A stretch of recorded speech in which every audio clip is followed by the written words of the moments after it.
God, ooh, it is hot as fuck. I need to get a fan. Give me a second. I can't turn my air conditioner on because it's loud, so I gotta use this. And you know I'm gay, so of course, that's my fan. God, that feels so much better.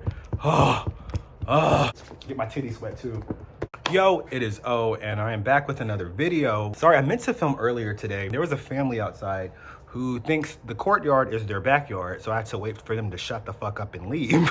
I was gonna do a video about the administration, but I also did not want to spiral for about 2 hours. My God. People in LA don't know how to shut the fuck up. And that's what I'm gonna talk about, people in LA. First off, I hope you guys are doing well.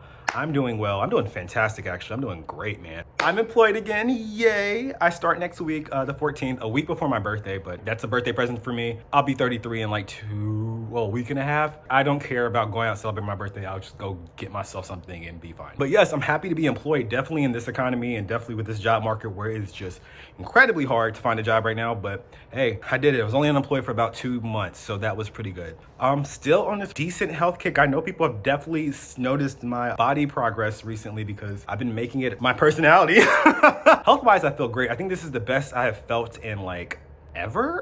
I feel incredible. I feel great. My skin looks better. My body looks incredible. I sleep a lot better. I feel healthier. I feel very, very good about myself and very, very good about life. Not good about this administration though. Not good about America. Not good about that because that's giving me so much goddamn anxiety, but we're not gonna think about that right now. We're not gonna think about that. We're not gonna think about that. Sorry, I might be dabbing myself with this napkin like I'm like fucking like Whitney Houston. I'm sweating like a whore in church right now. Or me in church. So it's just gonna be a lot of random thoughts. Well, thank you, my MacBook. You're loud as fuck. It's going to be a lot of random thoughts I've had recently that I kind of want to express to you guys and do it without the like presence of alcohol, because usually I've done it when I was like drinking, a lot more like angry and like visceral, and it's weird. I don't feel angry and I don't feel annoyed, and I'm not drinking a lot. Like I barely drink now. I don't even smoke weed anymore. I don't do anything. I'm like raw dogging life, man. And boys occasionally. Actually, not even that. Shit, I haven't had sex in like 2.5 months. I really live a boring life, my God. Well, I can start there. Men. I have recently been decentering men from my life and definitely decentering pleasing men and having sex with men and using men as a way to make myself feel better. After like really like removing certain situations from my life and really just focusing on me and just dating myself, I have become vastly uninterested in men. I'm way more interested in like dating myself and my own personal growth and personal journey than having a nigga up in my face. Let me tell you that for sure. I've centered men in my life in ways that's been quite detrimental. I have oftentimes put men above myself. I hate when I do that because I often get lost in men and get lost in relationships to the point where these men are not asking me to do this. I just do it naturally because I care for them. Now, in terms of like dating myself and caring for myself and being like my own boyfriend, like as I like to say, I'm not looking for a man. Let's start there. I don't really feel the need to date or be around men or entertain men or even engage with men in a romantic level like that. Also, you niggas are weird. The men that approach me, it's very interesting because it feels very aggressive. Do men not realize that you need to like be I don't know, charming and charismatic? I do not like that whole rude approach. I don't like that whole aggressive approach. I don't like that approach of like, I'm gonna do this to you, or trying to like be mean to me as a form of flirting. Baby, that's just gonna get you slapped in the goddamn face. I just feel like men in general are so terrible in engaging with a person that they're interested in. It's a level of entitlement that they feel towards you and towards women, and it's like, bitch, do you think your ashy dick is a prize? I don't understand why men don't realize that you have to like, I don't know, treat people like they're human. I was like, you know what, bitch? I should start dating women again. I should start just turning some coochie out. After my last relationship, which ended like 2.5 years ago, I just don't really want to put myself in a situation like akin to that anymore. I really just want to focus on myself and make sure that I'm good and I'm healthy,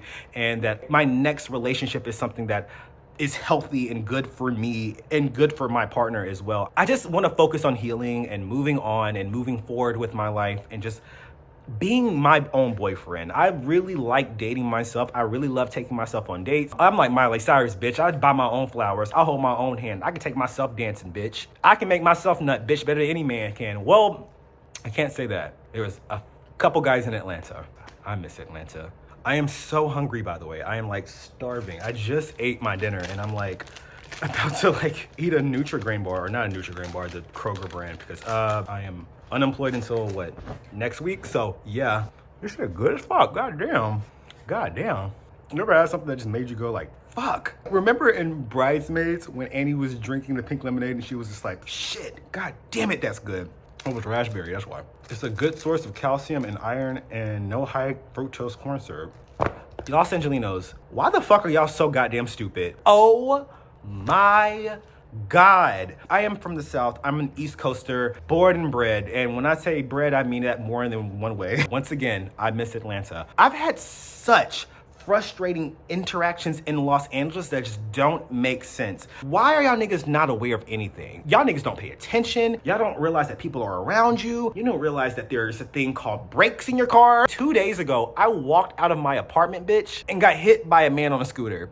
Luckily, I was safe and I absolutely shoved him to the ground. It's just wild to me that you can just be riding a scooter and looking to your left when you're going like at least like 15 miles an hour on a scooter, knowing that you could just hit anybody. You could hit a child, you could hit a person, and also the pavement and the roads and the sidewalk and all that shit are bumpy as fuck. So you get like legitimately hit like a divot and go flying. I knew somebody who hit like a divot and broke his fucking nose. Why do y'all not pay attention? Is it vibes? Is it vibes? It's drugs. It's actually drugs. Why don't y'all niggas move? Move out the way. What did Beyonce say? Move out the way. In the past 2 days, I had 6 instances where niggas did not move. I was right behind them saying, can you please move? I need to pay for something. And they just either didn't move or stared at me in my face smiling as if I was just like a phantom nigga. What?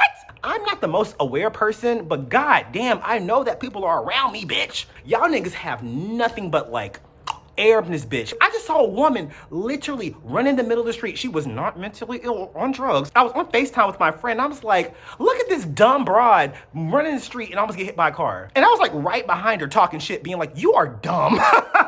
Well, I'm not an aggressive person naturally. Like, you can come approach me. I think people who've approached me before in LA know that I'm quite nice. Like, you can't do that out here, really. I have absolutely learned to say no. No is a complete sentence. LA is a very frustrating place to live. I love it. Yes, it is all vibes. What did Kendrick say? The women, weed, and weather? I mean, I don't do the women or the weed, but the weather's nice besides the air pollution. But besides that, LA has been quite the experience. September 16th, it will be 2 years in LA. I've been doing it on my own. Never asked for help. I pay my own bills, pay my own rent, buy my own food, and it's been great to rely on myself. It was a dream that was deferred, and I will be thankful for my last relationship is that it did bring me out here. I literally followed a man out to LA, and once the relationship ended, I still had that desire to come back out here in LA and figure it out and like live out my dreams. It was a struggle. It was very much a struggle. I definitely had not that many highs, a lot of low lows here, but I eventually figured it out. LA is a very hard place to live. It could be a very lonely place. I've had some great moments here and I've had my lowest of lows. I've been the loneliest I've ever been in LA. And right now I am probably the happiest I've been in a long time. The least stressed, the least anxious, the healthiest I've ever been. It's not because of an external source. It's because I'm finally taking myself seriously and finally saying, what do you want to do? How can you make yourself happy and not rely on anybody else or anything else to make you happy? Even if it's temporary or if it's gonna be a little bit longer than that. If you see me out in LA, say hi. Hey, I might buy you a drink. Niggas might buy me a drink. I'll take it, shit, bitch. Don't expect no booty out of it. And my friends are happy for me here. My chosen family are ecstatic for me. And I feel great. I feel great. But yes, that's my video and I hope to see you guys soon. Yo, it's been out and I'll see you later. Bye.